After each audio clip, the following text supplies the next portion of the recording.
મોરબી મચ્છુ નદીમાં ગેરકાયદેસર થયેલા દબાણો દૂર કરવા માલધારી સમાજના અગ્રણી દ્વારા રજૂઆત।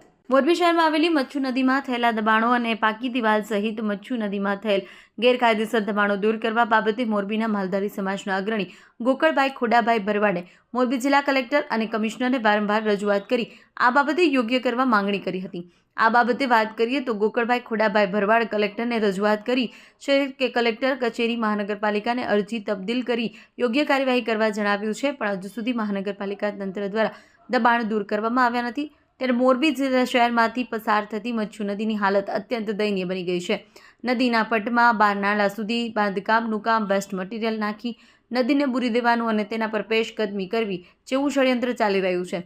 નગરપાલિકા સમયે નોટિસ આપી હતી, કોઈએ નદીના પટમાં દબાણ કરવા નહીં, પણ ભૂમાફિયાઓએ તો બોર્ડ પર કાળો કલર મારી બોર્ડ ભૂસી નાખ્યું છે। હાલમાં મહાનગરપાલિકાનો દરજ્જો આપવામાં આવ્યો છે, પણ નદીના પટ પરનું દબાણ હટાવવામાં નિષ્ફળ રહ્યા છે।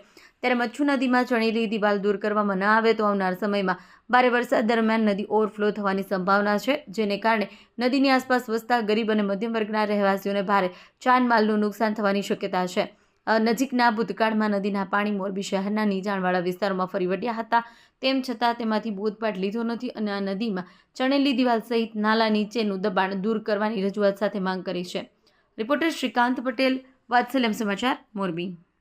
મચ્છુ નદીના પટમાં જે દબાણ થઈને દિવાલો થઈ છે એના બાબતે મેં કલેક્ટરશ્રીને, કમિશનરશ્રીને અને સિંચાઈ વિભાગના કાર્યપાલક ઇજનેરને તમામ જગ્યાએ અરજીઓ કરી છે અને 2-3 વખત રજૂઆત પણ થઈ ગઈ છે। તેમ છતાંય આજે આ ડિમોલેશનનું કાંઈ હજી કોઈએ કાંઈ કાર્યવાહી કરી નથી અને એમાં એક હજી પણ કામ ચાલુ છે।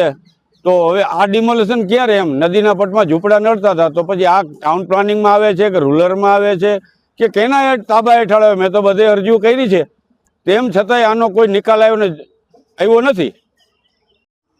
પાછળના જે નીચાણવાળા વિસ્તારો છે ત્યાં મકરાણીવાસ, રબારીવાસમાં પાણી ઘૂસી ગયા હતા 2-3 વર્ષ પહેલાં।